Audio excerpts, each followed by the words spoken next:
Twelfth class, ये हमारी second book है पॉलिटिकल साइंस की, politics in India since independence. तो इसका जो फर्स्ट चैप्टर है चैलेंज ऑफ नेशन बिल्डिंग, वो आज हम रीड करने जा रहे हैं।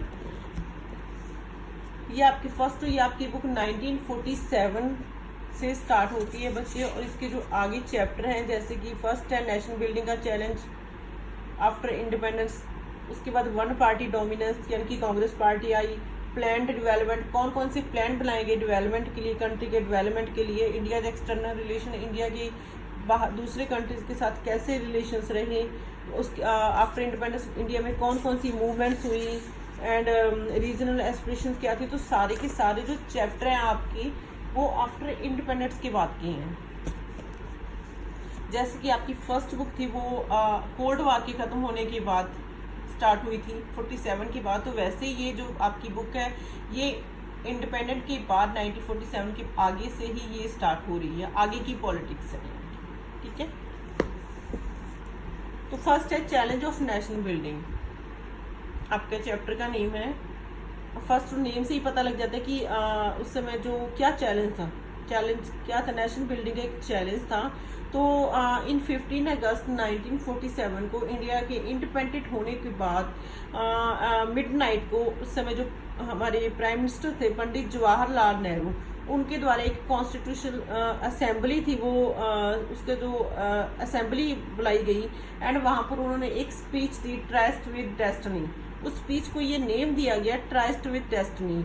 अगर आपसे शॉर्ट क्वेश्चन 1 मार्क्स का क्वेश्चन आ जाता है, who gave the speech of tryst with destiny, तो Pandit Jawaharlal Nehru gave the tryst with destiny, ठीक है।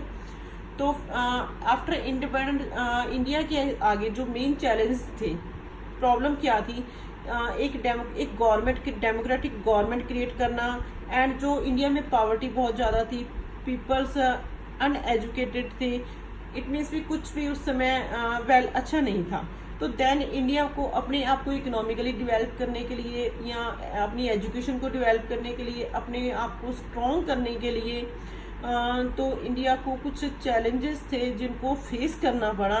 तो वो मेन चैलेंजेस कौन कौन से, उसके आगे हम बात करेंगे। तो फर्स्ट चैलेंजेस कौन से हैं, 3 चैलेंजेस। अगर आप NCERT खोलोगे तो वहाँ पेज नंबर 4 पर 3 चैलेंजेस दे रखे हैं। Development first challenge, second democracy, and third है यूनिटी।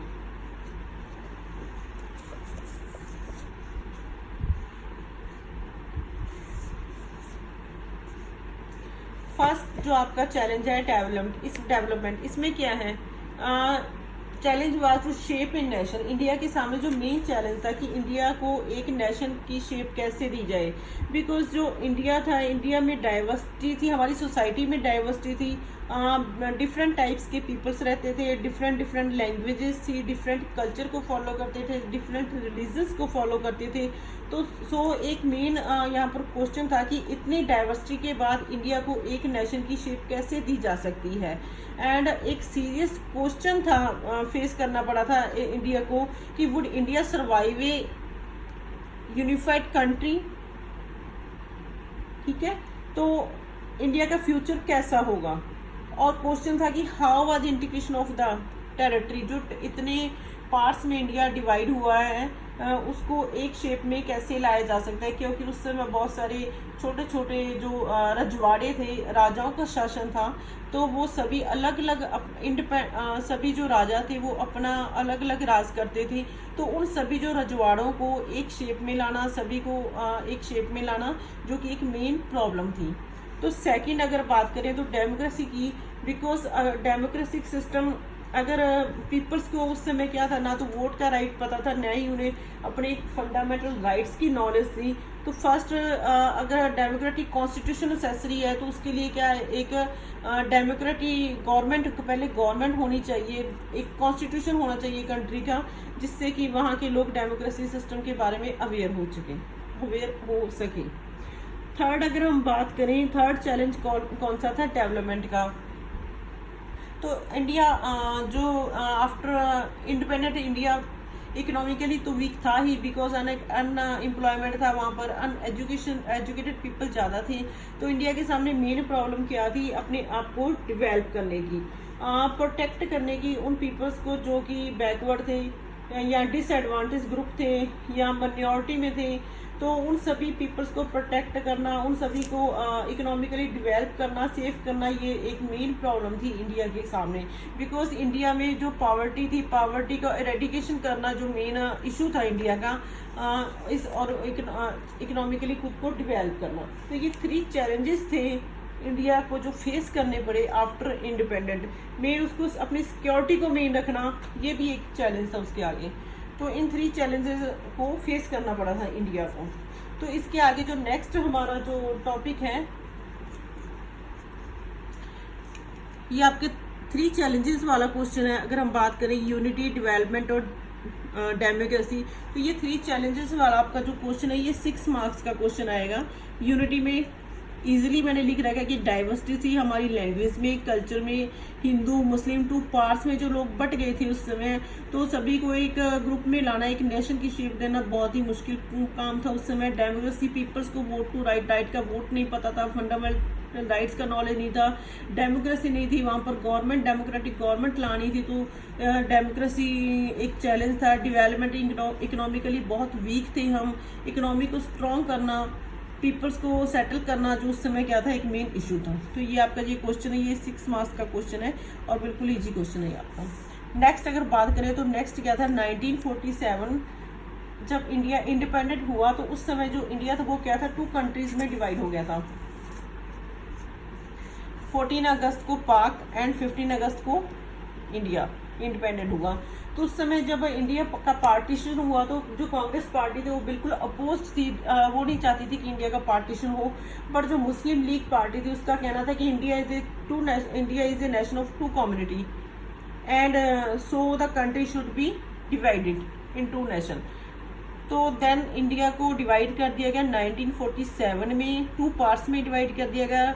एंड जो 2 नेशन थ्योरी है, अगर आपसे क्वेश्चन पुट कर लिया जाता है कि what do you understand by 2 nation theory, तो देन आप क्या लिख सकते हो, India is a nation of 2 communities, Hindu and Muslim, so country should be divided into 2 parts. Muslim league जो चाहती थी कि इंडिया 2 पार्ट्स में डिवाइडेड हो, ठीक है।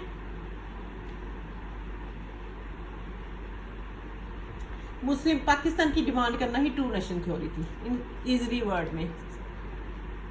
It demanded to Pakistan a separate country for the Muslim, Pakistan की डिमांड करना और एक सेपरेट कंट्री मुस्लिम के लिए डिमांड करना, ये क्या था, 2 नेशन थ्योरी थी। तो ये आपका ये 1 मार्क्स का क्वेश्चन आपका है। यहाँ पर ये जो फर्स्ट आपका ट्राइस्ट एंड डिसनर थी वो भी 1 मार्क्स का क्वेश्चन है। तो नेक्स्ट पार्टीशन होने के बाद जो इंडिया को जो प्रोसेस था पार्टीशन उस समय जो इंडिया को मेन जो प्रॉब्लम्स फेस करनी पड़ी थी, वो प्रॉब्लम्स कौन कौन सी थी उसके बारे में हम डिस्कशन करेंगे। First, no single belt of Muslim. तो ये तो नहीं था कि ये इंडिया है और ये आधा हिंदुओं का है और आधा ये मुस्लिम का है और ये हिंदुओं को दे दिया, आधा ये मुस्लिम का, इसको 2 पार्ट्स में डिवाइड कर दिया, क्योंकि यहाँ मुस्लिम है, यहाँ हिंदू है, यहाँ सभी जगह पर जो पीपल्स रिलीजन्स के पीपल्स सभी जगह पर रहते थे। तो इसका जो no single belt of Muslim जब पार्टीशन हुआ तो क्या मेन प्रॉब्लम क्रिएट हुई कि कोई भी सिंगल बेल्ट नहीं थी मुस्लिम के लिए। वेस्ट एंड ईस्ट 2 पार्ट्स में डिवाइड हुआ, जो कि आप पिछली बुक में ही पढ़ चुकी होगी, कैसे ईस्ट पाकिस्तान डिवाइड हुआ, कैसे ईस्ट पाकिस्तान बेल्ट हुआ, है ना। तो उसके इस समय क्या थे, no single belt of Muslim, because 2 zones में डिवाइड हुआ था, ईस्ट एंड वेस्ट। उस समय पाकिस्तान को 2 पार्ट्स में डिवाइड किया गया, west Pakistan and east Pakistan. तो फर्स्ट प्रॉब्लम थी कि कोई सिंगल बेल्ट नहीं थी मुस्लिम की। सेकंड, अगर बात करें हम तो पाकिस्तानी लीडर थे खान अब्दुल काफिर खान, जिन्होंने उनकी एक अलग पार्टी थी जिसका नेम था NWFP, जिसका नॉर्थ वेस्टर्न फ्रंटियर प्रोविंस। वो बिल्कुल अपोज थे, वो नहीं चाहते थे कि जो इंडिया है वो 2 पार्ट्स में डिवाइडेड हो, पाकिस्तान क्रिएट हो। उन्होंने इसका विरोध किया था, बट जो उनकी वॉइस थी उसको इग्नोर कर दिया गया एंड उनको क्या था, पाकिस्तान में मर्ज कर दिया गया, ठीक है। और अगर थर्ड पॉइंट की बात करें पंजाब एंड बंगाल की, तो जो मुस्लिम मेजोरिटी कहाँ थी, main Muslim majority Punjab and Bengal में थी। तो उस समय क्या था, जो पंजाब और बंगाल के जो मुस्लिम थे उनको डिड नॉट नो कि उन्हें कहाँ जाना है, इंडिया में रहना है या पाकिस्तान में रहना है। तो ये उनके सामने एक पेनफुल प्रोसेस था उस समय, एक मेन प्रॉब्लम थी, पेनफुल प्रोसेस था उस समय उनके लिए। पार्टीशन की एक मेन प्रॉब्लम थी कि जो पीपल थे वो उन्हें ये नहीं पता था कि उन्होंने इंडिया में रहना है या पाकिस्तान में जाना है। तो नेक्स्ट अगर पॉइंट्स की बात करें तो मिनॉरिटी की, क्योंकि बहुत Hindus and Sikhs in area Pakistan, Muslim बहुत सारे हिंदूज क्या थे, मुस्लिम क्या थे, बंगाल में रहते थे और मुस्लिम बंगाल में रहते थे। एंड बर्थडे और उन्हें क्या था, वो डरे हुए थे बिकॉज उन्हें लगता था कि जो मुस्लिम मिनॉरिटी है, जो मुस्लिम साइड्स के पीपल है, वो उन्हें अपना टारगेट न बना ले और उन पर अटैक ना कर दें। तो ये एक मेन मिनॉरिटी में जो पीपल थे, जो उनके लिए एक मेन प्रॉब्लम क्रिएट हो गई थी। बिकॉज अगर पाकिस्तान में मिनॉरिटी में हिंदू हैं तो वो मुसलमानों से डरते थे, एंड जो हिंदुस्तान में जो मुस्लिम कम मिनॉरिटी में थे वो हिंदुओं से डरते थे। तो वे उनके सामने मतलब एक अटैक का टारगेट था। तो ये मेन प्रॉब्लम्स थी जो प्रोसेस के समय, ये इतना इम्पोर्टेंट नहीं है और ना ही कोई लॉन्ग क्वेश्चंस में है, बट आपको पता होना चाहिए कि जब ये पार्टीशन का प्रोसेस हुआ तो उस समय मेन प्रॉब्लम्स क्या क्या क्रिएट हुई थी। फर्स्ट जो थी, no single belt of Muslim, कोई भी सिंगल बेल्ट नहीं थी मुस्लिम की। पाकिस्तान को west and east Pakistan 2 parts में डिवाइड किया गया। सेकंड जो प्रॉब्लम थी वो कौन थे, खान अब्दुल गाफिर खान, जो कि जिन्होंने की प्रोटेस्ट किया था 2 नेशन थ्योरी का। वे चाहते थे कि इंडिया डिवाइड ना हो, बट उनकी वॉइस को इग्नोर्ड कर दिया गया एंड उन्हें पाकिस्तान में भेज दिया गया। थर्ड जो प्रॉब्लम थी वो पंजाब एंड बंगाल को लेकर थी, क्योंकि जो मुस्लिम थे वो ज़्यादातर पंजाब एंड बंगाल में थे।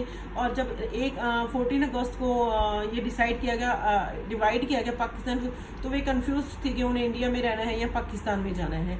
एंड जो मिनॉरिटीज़ थे, मिनॉरिटी मीन्स कि जो थोड़े बहुत मुसलमान इंडिया में रह गए थे वो डरे हुए थे, एंड जो थोड़े बहुत हिंदू पाकिस्तान में रह गए थे वो डरे हुए थे कहीं उन पर कोई अटैक ना हो जाए, वो दूसरी कम्युनिटी का टारगेट न बन जाए। तो ये जो मेन प्रॉब्लम थी उनको सामना करना पड़ा। आगे अगर हम बात करें तो आगे जो पार्टीशन होने के बाद पार्टीशन के कॉन्सिक्वेंस क्या थे, इसके परिणाम क्या थे, क्या रिजल्ट निकला कॉन्सिक्वेंसेस का, क्या परिणाम निकला। तो उस समय जो 1947 में जो पार्टीशन हुआ तो उस समय जो मेन प्रॉब्लम क्या थी, बहुत सारे लोग मारे गए, उन्हें बहुत सारे पीपल्स मारे गए। तो इसमें ये कोई इंपॉर्टेंट नहीं है, आपने मूवीज़ भी देखी होगी, सीरियल भी देखे होंगे, वहाँ पर भी आपने देखा होगा कि कैसे पार्टीशन के समय बहुत सारे पीपल्स थे मारे गए, रिलीजन के नेम पर एक दूसरे को उन्होंने मार दिया था। एंड जो बहुत सारे many childrens were separated from here parents, बहुत सारे जो बच्चे थे अपने पेरेंट्स से सेपरेट हो गए थे। And many cases women killed by their own family members because preserve the family honours. On family honours के नाम पर बहुत सारी लेडीज़ को उनके फैमिली मेम्बर्स के द्वारा ही मार दिया गया था।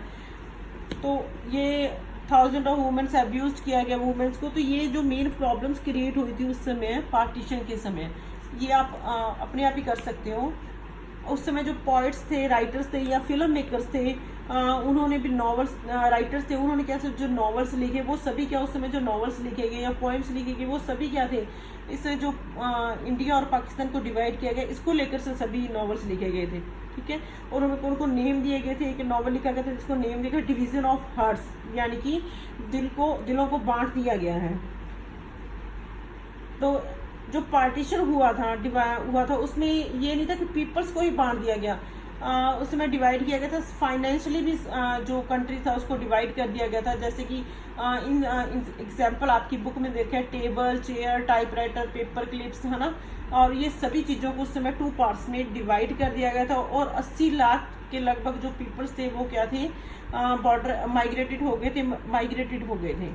तो ये सभी प्रॉब्लम्स थी जो उस समय पीपल्स को फेस करनी पड़ी थी।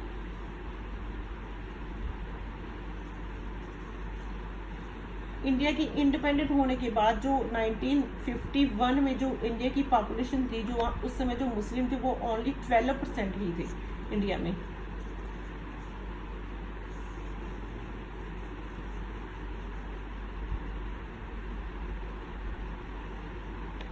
और 1948 में जो मेन क्या हुआ था, उस समय गांधी जी की डेथ हो गई थी, गांधी जी को मार दिया गया था। बिकॉज क्योंकि उस समय गांधी जी कुछ वो मुस्लिम्स को प्रोटेक्ट करने के लिए प्रोटेक्ट कर रही थी। तो उस समय क्या था, जो हिंदू कम्युनिटी के पीपल थे उन्होंने इसको इशू बना लिया था और उस समय जो गांधी जी को मार दिया गया था। तो ये पार्टीशन को लेकर आपका चैप्टर है, बिल्कुल इजी चैप्टर है। फर्स्ट, इंडिया इंडिपेंडेंट कब हुआ। सेकंड, इंडिया के आगे सामने 3 चैलेंजेस कौन कौन से थे। 6 मार्क्स का क्वेश्चन है। पार्टीशन के समय क्या प्रॉब्लम्स हुई, 4 मार्क्स का क्वेश्चन इसमें हो सकता है। और पार्टीशन का जो रिजल्ट क्या निकला, परिणाम क्या निकले, तो वो 6 मार्क्स का क्वेश्चन आ सकता है। आफ्टर पार्टीशन जो इसका कॉन्सिक्वेंस क्या थी, ये 6 मार्क्स का क्वेश्चन आ सकता है।